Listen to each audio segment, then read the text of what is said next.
15:29. Che, 33 grados hace en la ciudad de Buenos Aires. Se sienten. Hace más calor que en la axila de Milei, ¿no? Sí. No, aparte 4 camperas usa. Por eso te digo, ¿sabes lo que Sí, es pero la me dio. axila de Milei? Pero ¿qué es esa imagen horrible que nos diste? Es muy horrible lo que acabaste de hacer. ¿Qué habrá? ¿Sabes qué? ¿Qué habitantes? Yo tengo el dato de por qué usa camperas, pero ¿Es no por lo lo- de la energía? ¿En No, serio? porque conozco al grupo. Estas cosas que no hay que hacer, tipo contar en los soft. Estamos No, al no, aire, eso es Ine. para Periodismo, buenísimo. No, bueno, para sí. contar. Da la casualidad que conozco médicos que conocen el grupo médico de Milei. Ah, la pelotita. Ah, mierda. Y se Esa supone es que las Inside Information. Inside Information ya fue esto, por amor al arte. Acéptenme en Futu, que es mi primer día acá. Entonces les tiro esta data, después recíbanme Sí. bien. Entonces, un trueque que estamos haciendo. Por supuesto. Se supone que las camperas que usa es porque tiene un corset, porque él tiene una hernia muy fuerte y nunca se la operó. Y entonces usa un corset. Y para esconder ese corset, que si no, por eso también se supone que los pañales es porque la hernia toma mucho diclofenac y esas cosas. Y hace Que no tenga Wow, retención. ¿qué? que no tenga retención. Y las camperas son para esconder ese corset, en realidad. No es que son Fuerte. varias camperas, es que hay un corset. Mirá. Tremendo. Así que. No es una. O sea, no es un presidente no que un- se caga, literal. Pero bueno. No es un chaleco de fuerza, es un corset. No, es un corset por ahora. A mí me había llegado que, bueno, él es muy esotérico. Entonces había una búsqueda de protección. Pero lo que decís Muy tiene mucho bueno. más sentido científico, Ine. Bueno, pueden ser las dos opciones. Un corset místico también. ¿Qué sé yo? Puede ser. Che, es el momento de Ine y sus grandes preguntas. Me gusta llamar así a este segmento cada vez que venga Ine Hoppenheim a hablar de los temas que nos importan y que básicamente le importan a ella. Y hoy vamos a hablar o la pregunta mejor dicho es, ¿por qué somos cipayos? Y antes de darle la palabra a mi compañera, quiero que veamos esta foto, es el 8 Valen, AUS, el archivo 8, para recordar a Milei, una de las últimas veces que estuvo en Estados Unidos. No sé si lo tenemos, si no, avanzamos, no pasa nada, ¿Está por ahí? Está, ahí va. Esperá. ¿Viste ese fondo de disco? En Canos estamos mirá yendo, esto. estamos viajando. Wow, Esto disco es tu época, Fero. Intergalaxia. No, ¿por qué? ahí lo tenés. Al señor Milei, sin Es como camperas una acá. reverencia ante la bandera de los Estados Unidos, Una prácticamente. reverencia ante Trump, que estaba en el público, y la bandera de Estados Unidos. Y también este momento en el que Milei habla de soccer, lo tenemos por ahí, es el 8. Por ejemplo, en una época de mi vida fui arquero de soccer.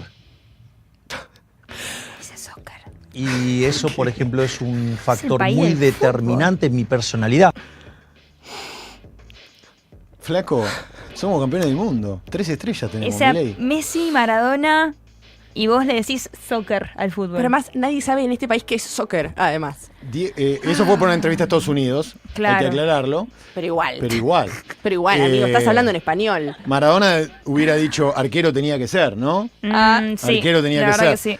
La cuestión es que esto dispara la idea, o mejor dicho, la pregunta, ¿no? Ine, de ¿por qué somos cipayos? Yo recuerdo que cuando, previo a las elecciones, Donald Trump anunció el giro de $20.000 millones a nuestro país y dijo, they are dying, ¿te acordás? Arriba Sí. del avión, están muriendo, los argentinos están muriendo, por eso les mando la guita.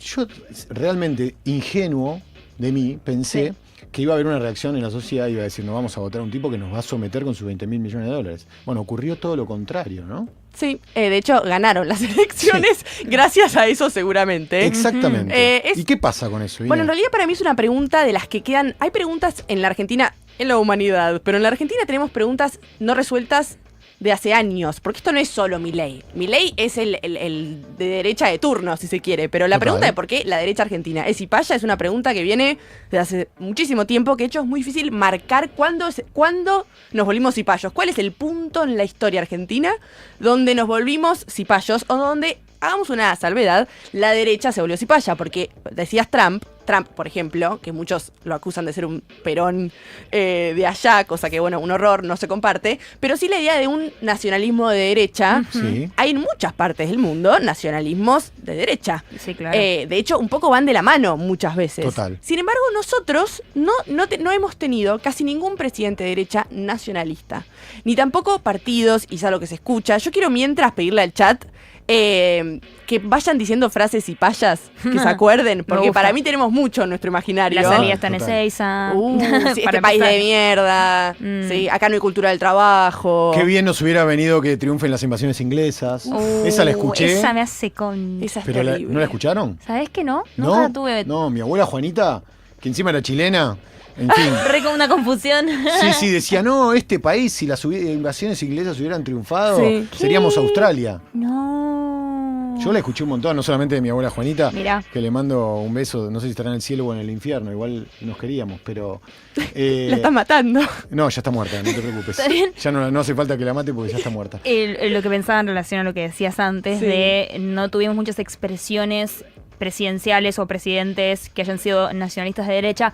Quizá la expresión última más cercana es la dictadura, que no califica dentro de presidencia, ¿no? Claro. El gobierno de facto, Sí. pero por fuera de eso, igual era un nacionalismo de derecha, pero no asociado, por ejemplo, a la protección de la industria nacional o la planificación de un programa económico de soberanía, ¿no? Sino más bien de entrega. En ese Bueno, sentido. es que das con la nota clave porque si hay que hablar de cipallismo, hay que hablar de economía. Porque por más de que, como vos bien decís, por más de que no era algo presidenciable, siempre la derecha argentina tiende al entreguismo económico y hay una simple razón que ya vamos a ir hacia ahí. Porque hay una razón económica e histórica, pero primero quiero ir a decir qué es ser cipayo, porque hay una etimología. Claro, me interesa. Vayamos primero a las ver. bases. Dale. Viene en realidad de los soldados de la India cuando están luchando contra la colonización. En realidad varios luchaban contra sus compatriotas porque estaban en el ejército de Inglaterra. Entonces empieza a ser visto como una traición, si se quiere. Pero en realidad todos nosotros, decimos cipayos por esta persona que es un capo, que es Arturo Jauretche. Qué hombre. Qué librazo que tenés. Además tiene Tengo olor la a misma- viejo. Sí, ¿sabés Tengo qué? la misma edición. ¿En serio? Sí, te lo juro. Mira, no hay tanta distancia de generación al final. Claro, ¿viste? ¿viste? La misma biblioteca. En realidad yo comparto libros con tu madre, no con vos. Esto es un olor a mi abuela. Claro. Peor, lo ¿Te acabas das de insultar cuenta? muchísimo. Perdón. Poneme sepia. Vos. Perdón, ya arrancamos mal. Mucha confianza para el primer día, Ah, no lo sé. Lo que comparten Bueno, es la tradición, entonces. la tradición argentina porque no somos cipayos. Ujú. Esta persona, el día del pensamiento nacional, 17 de noviembre o 13 de noviembre, no me acuerdo, es justamente por Arturo Jauretche, gran pensador argentino, que en su libro de las onceras argentinas y en varios más, él habla las tres palabras que nosotros decimos desde el campo nacional y popular, es decir, oligarcas, vendepatria y cipayos, Sí. son de él. Wow. Porque Mirá. esto antes era indios en la colonización del siglo no sé cuánto, y él dijo, no, vamos a traerla acá, la vamos a hacer a Argentina y vamos a hablar de los cipayos. De ahí viene él, o sea, el lunfardo nace, si se quiere, de Jauretche. Entonces él mismo habla, dice, creo haber sido el inventor de la palabra vendepatria, o por lo menos de su divulgación inicial, desde el seminario que da, que se llama Señales. El uso de la expresión oligarquía en la acepción hoy popular, así como las expresiones vendepatria y cipayo, las popularicé desde el periodo Señales y en otros de vida efímera de los años posteriores a la Revolución de 1930.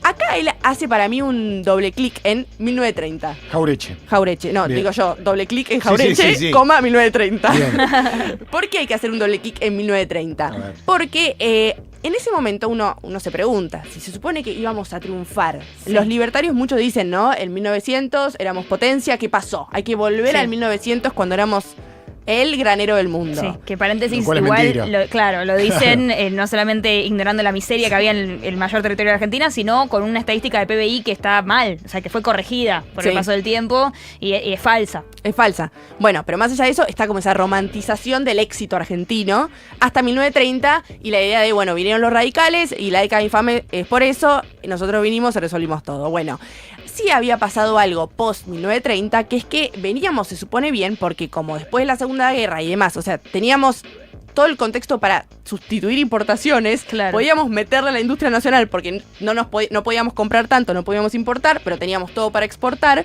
¿Qué pasa? Claro, Inglaterra pierde poder, gana Estados Unidos poder. Nosotros competimos con Estados Unidos porque tenemos economías muy parecidas, exportamos granos, carnes. Claro. Entonces teníamos un comercio, el triángulo comercial, que era Argentina, Estados Unidos, Inglaterra, que es que nosotros le vendíamos a Inglaterra y le comprábamos a Estados Unidos.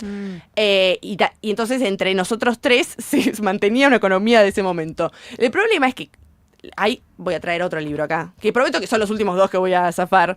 Ustedes me tienen que decir también, basta de las citas, ¿viste? Como No, me parece bien. Está Además muy está bien. bueno que la audiencia Basta. pueda tomar cosas y profundizar. clásico. Claro. Clásico para hablar de teoría de la dependencia. Dependencia y desarrollo en América Latina. De Fernando Henrique Cardoso, expresidente de Mirá, Brasil. Ahí te hicieron un zoom in, Un mostralo. zoom in, ahí va. Ahí está, mirá. Editorial del siglo XXI, un saludo muy Exacto, grande. un besito. Sí, Pero gracias. sí hay Gracias algo por todo. muy interesante de que, bueno, expresidente de Brasil se peleó con Menem. Ha sido como una especie, muchos dicen el Perón de allá, pero no es un paralelismo muy correcto.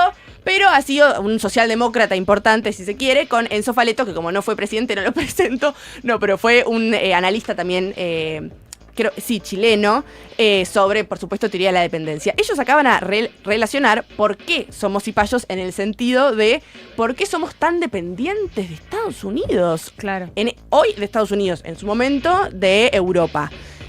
La tesis es que cuando uno piensa en dependencia, por eso hay que volver a la clase de derecha argentina, de la institución de importaciones, esta es la parte del contexto histórico, ya después vamos a analizar cosas un poco más sociales, Bien, bien. pero hay que como situarnos en Sí. ese momento. Está muy bien el contexto. Hay que darlo. La idea, justamente, es que ellos dicen, no se puede pensar la dependencia solo como un mecanismo de acción-consecuencia. O sea, Claro. y esto el campo nacional y popular a veces le pasa, Cuesta mucho, ¿eh? que es el capital, el poder económico nos domina, entonces nosotros solo somos unos pobrecitos periféricos que no podemos hacer nada. Entonces, cada vez que nos salen mal las políticas públicas, Es problema es porque nos caga Estados Unidos. Claro. Que hay mucha razón, pero no es solo eso. Lo que ellos dicen es que para pensar la periferia y la dependencia, no solo hay que pensar en la relación entre países centrales y periféricos, o sea, el comercio internacional nace cuando Occidente crece. Claro. Entonces, sí o sí, en la repartija, Occidente tuvo, es decir, Estados Unidos, Europa, los mejores puestos y el resto, ahí las colonias, viendo qué hacíamos. Pero además de eso, también están las lógicas internas de clase. Es decir, la clase exportadora de un país termina por, si se quiere, influir en cómo ese país va a relacionarse con el exterior. Por supuesto. Y dice que es inverso. Las inversiones de afuera vienen cuando un país empieza a tener políticas distintas. No es que nosotros nos acomodamos a las inversiones de afuera. Claro. Es a la inversa. Y es un doble juego entre la clase dominante del propio país y los contextos, obviamente, de centro y periferia.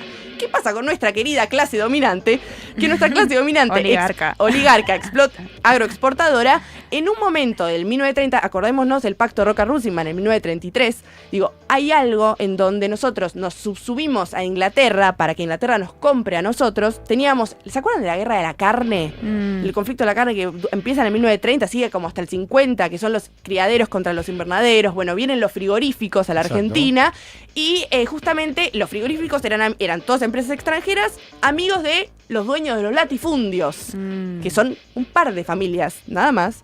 Y todo el resto de los productores, criaderos, ganaderos, etcétera, eran como la parte popular y de la producción, que no fueron tomados en cuenta a la hora de este pacto y que a partir, si se quiere, de ese momento, para mí podemos poner como un momento donde nace el cipallismo en Argentina, o sea, por lo menos se consolida como clase terrateniente y dominante, porque lo que hace una clase dominante es imponer sus intereses como los intereses nacionales. Claro. Porque nosotros Sí. tenemos, después en el 2011, todos somos el campo. Ujú. Exacto. Entonces, sí, como generar un sentido común. 2008. creo. 2008, cualquiera tiré. 2008. No. 2008. Generar Todos un sentido lustó. común que nos incluye a todos en el imaginario colectivo, pero Claro. que en la práctica solamente favorece a unos pocos, ¿no? Claro, y hasta el día de hoy uno piensa cómo hacer grande la nación y lo primero que uno piensa es el campo. Pero nadie tiene campo de los que dicen eso. Claro. Entonces, Es como el Duna de Vicentín. Todos somos Vicentín en un Duna que se cae No, atrás. y Sí. también eso genera, me pongo de abogado del diablo, hablamos del campo y pensamos únicamente en productores gigantes que pueden dominar el mercado y en realidad está lleno de pequeños productores que tienen que subarrendar sus tierras o que tienen condiciones mucho más complejas. Digo, como que esos sentidos comunes cristalizan demasiado conversiones que son más difíciles de sí, tener. por supuesto. Pero además que en nuestro momento de potencia, que no es 1900, ¿no? Que es con la industrialización después forzosa por la Segunda Guerra Mundial, nosotros estábamos conviviendo porque la clase agroexportadora tenía que sostenerse del industrialismo incipiente, si se quiere. Estábamos entre un desarrollo del agro con la industria argentina. Y eso Claro. hubiese sido genial salir de esa dicotomía. De hecho, le mandamos un beso a Nahuel Sosa y a Pablo Berkovich, que Sí. tienen un libro de FUTU que se llama Planificación o Dependencia, Muy bueno. donde debaten la dicotomía campo-industria. Muy Claro. interesante. Entonces, hay algo... La falsa dicotomía. La falsa ¿no? dicotomía, exacto, en donde en ese momento empezaron a convivir bien. Y ahí podríamos haber sido un país no central, pero no tan periférico. Ellos en este librito, que es lo más, se preguntan si es que faltaron las condiciones institucionales y sociales para que podamos tener un mayor desarrollo, o si es que habíamos leído mal la coyuntura. Y esa es medio triste. Esa parte de la hipótesis es medio... O sea que los sectores populares o nacionales y populares leyeron mal la coyuntura. Hay una ley, claro, pero nosotros también retrospectivamente, ¿no? Como nos perdimos de ser potencia porque teníamos todo. Y si no teníamos todo... Claro. Y pasa que objetivamente no teníamos todo. Objetivamente el Estado-Nación se consolida y crea para brindarle todos los recursos, en ese caso específicamente hablo de materia prima, a Europa. Entonces, ¿qué Estado soberano podés pensar cuando la consolidación elemental de tu forma de gobierno, de la determinación de tu geografía soberana, está hecha para complacer a un imperio? Claro. Ahí hay un problema, la idea del país en desarrollo también es muy limitante, ¿no? Porque si bien es evidenciar una condición subyacente que hace que vos no estés en igualdad de condiciones que Estados Unidos para tener las riquezas de Estados Unidos, pero a la vez te cristaliza, porque de alguna manera te obliga a siempre estar yendo atrás de, ¿no? Es que lo que vos decís es clave porque también en la teoría de la dependencia lo que uno dice es que pareciera ser que hay una evolución, que vos de desarrollo pasás a desarrollado. Claro. Entonces que lo que uno tiene que hacer es copiar a Estados Unidos y vamos a llegar al mismo puerto. Como mímesis. Claro, y lo que nosotros ni siquiera hacemos ahora, ni siquiera es copiar, es estar al lado de Estados Unidos. Si seguimos las órdenes, vamos a ser Estados Unidos. Es raro el razonamiento. Más que al lado te diría abajo. Sí, es como medio, parece como medio por ósmos, como si me pego a Estados Unidos, voy a ser Estados voy a ser Unidos. como Estados Unidos. Si me saco una foto con Elon, voy a ser Elon. Claro. Y es como, no vas a ser Elon. Pero tenemos todo este razonamiento que viene de hace muchísimo más. Para cerrar esta idea de clase, de consolidación de clase, cuando para mí un problema cipayo desde el campo del nacional y popular y desde, si se quiere, la academia, lo que sea, es pensar que nosotros fuimos sublevados a los intereses de Europa y no que hubo una clase particular de dominante que tenía las tierras que le beneficiaba que Inglaterra tuviera los frigoríficos acá y que Estados Unidos. Entonces no es nosotros nos subordinamos a Europa, es el resto del país se subordinó a una clase dominante. Claro. Que es muy distinto eso, porque le saca potencia. Si vos pensás el subdesarrollo como algo meramente externo, una consecuencia de un mundo... Te victimizás, pero no podés analizar dónde te equivocaste. ¿Cuál es la acción Claro. política? ¿No hubo acción política en ese momento? No, claramente hubo lo que decís, impuso una clase sobre otra, condicionando la estructura productiva de un territorio a una sola. Claro, y a mí lo que me pregunto es, dado ya todo este contexto de que si tuviésemos que decir, bueno, ¿de dónde surge el cipallismo? Jauretche va a decir que surge en realidad de la primera soncera madre de todas las sonceras argentinas, que es Civilización o Barbarie. Con nuestro querido Sarmiento, que justamente es esta idea de que en el territorio hay que poblarlo. Eso también es otra bien cipaya, de que hay que traer a los blancos porque si no estos son unos burros. Todas esas ideas también forman una Argentina predispuesta quizás a acompañar esa clase dominante que efectivamente existió. Entonces, con esto yo quería, no es para hablar de desarrollo, subdesarrollo, todo eso, que hay muchos expertos para hablar de esos temas, no me voy a meter yo ahí, pero sí para pensar, bueno, hay una clase que se estructura históricamente como dominante, que prefiere los intereses de Europa, y también hay una soncera que nos recorre desde el principio de los tiempos, que es justamente la de Civilización o Barbarie, que nos pone siempre mirando hacia el lado blanco de la vida, hacia Europa, hacia el norte y nunca hacia nosotros. Y cierro con algo que me pasó últimamente, que Fero dijo, tenemos que traer esperanza, y yo estoy... No, está bien. Tirando bien abajo, pero ya bueno, ya va a llegar. En la próxima yo te prometo que te traigo un futuro mejor. Pero lo dudo igual, No, bueno, voy a tratar de hacerlo, pero en Dudo. esta, hace un año, estaba caminando por Corrientes a la noche, un 31 de octubre, y empiezo a ver niños por la calle disfrazados de Halloween. Claro. Y digo, ¿esto qué es? ¿Una obra de teatro acaso en Calle Corrientes? No. ¿Rompieron la cuarta pared? Es Halloween. Niños diciendo dulce o truco. Sí. Claro. Pero Cosa Niños que no le dicen sucedía. Santa a Papá Noel. Pero Eso no no es lo mismo sucedía que- antes. Digo, ya no llegó. Sí, pero no es lo mismo que cuando vamos caminando, no sé si les pasó, haber ido, hay barrios específicos donde pasa más, pero en Puerto Madero hay cruz de jóvenes, de adolescentes que se juntan a bailar K-pop. O sea, Claro. Sí. otro tipo de globalización, pero globalización, en fin.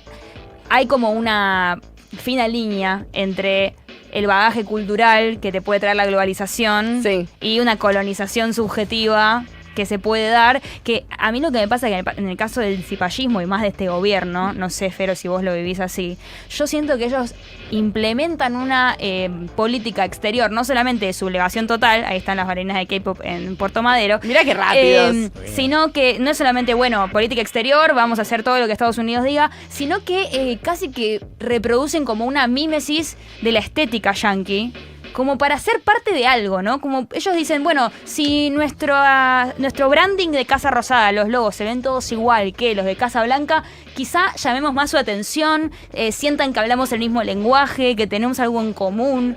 No sé, a mí me pasa un poco eso, porque no es solamente sublevación desde la política exterior, sino también como la idea de buscar toda una estética yankee y copiarla. Hay una cosa que tal vez se pega con otra palabra que es medio prima de cipallo, que es tilingo, ¿no? Hay una tilinguería en el cipallismo, es decir, claro. Cipayos y tilingo, ¿no? Esto que vos decías del branding, de lo que hizo el gobierno de Milei con todos los logos o los hizo logotipos del gobierno, que también es para analizar cómo oscureció, ¿no? Cómo oscureció eso, como si los colores, como si también fuera la oscuridad de una época. Pero más allá de eso, yo me acuerdo que Menem también había cambiado la identidad, o había incorporado la identidad en sus conferencias en Casa Rosada, idénticas a las que tenía en ese momento la Casa Blanca. Es decir, que hay como que en todos los gobiernos de derecha, sean más peronistas o menos peronistas, siempre hay como una cosa medio tilinga de querer copiarse en este caso Estados Unidos, ¿no? Puede ser que Cipallo sea a favor de lo de afuera y en contra de lo nuestro, y tilingo sea simplemente mirarlo de afuera, pero no necesariamente en contra.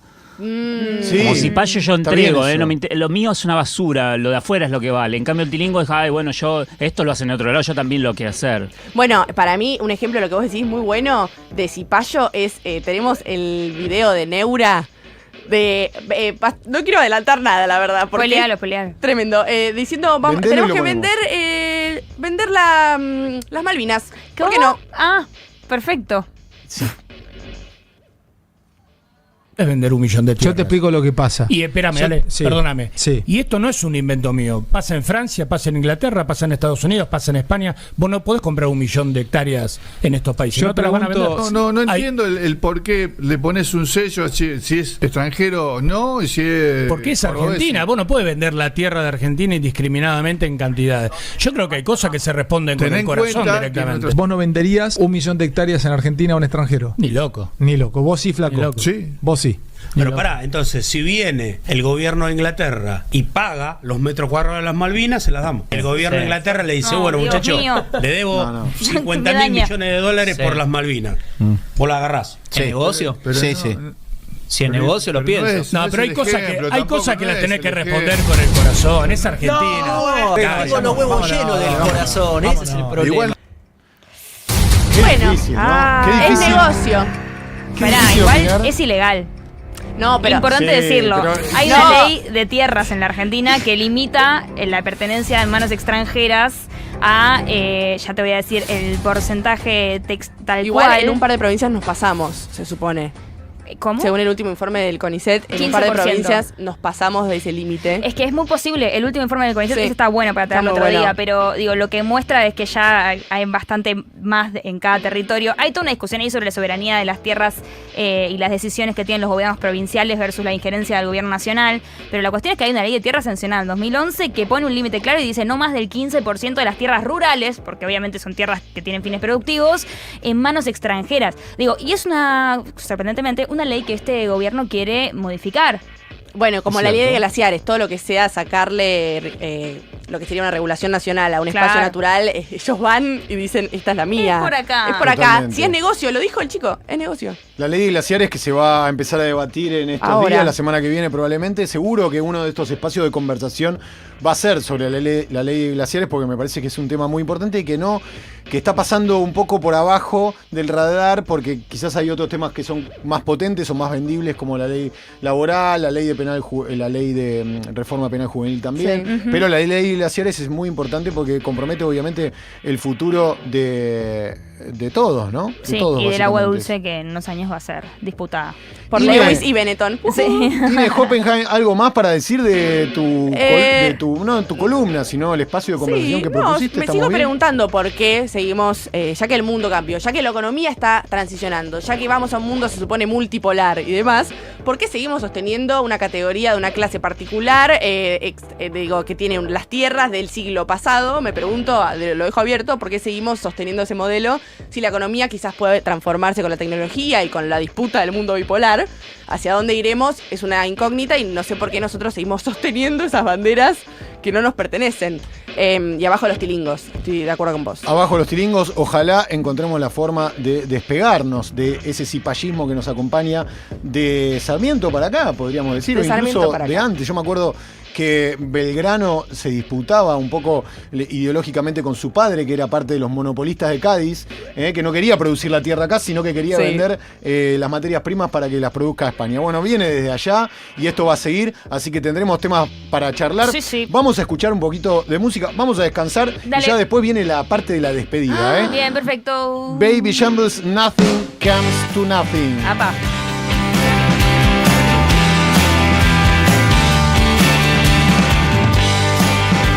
Fero Soriano, de 14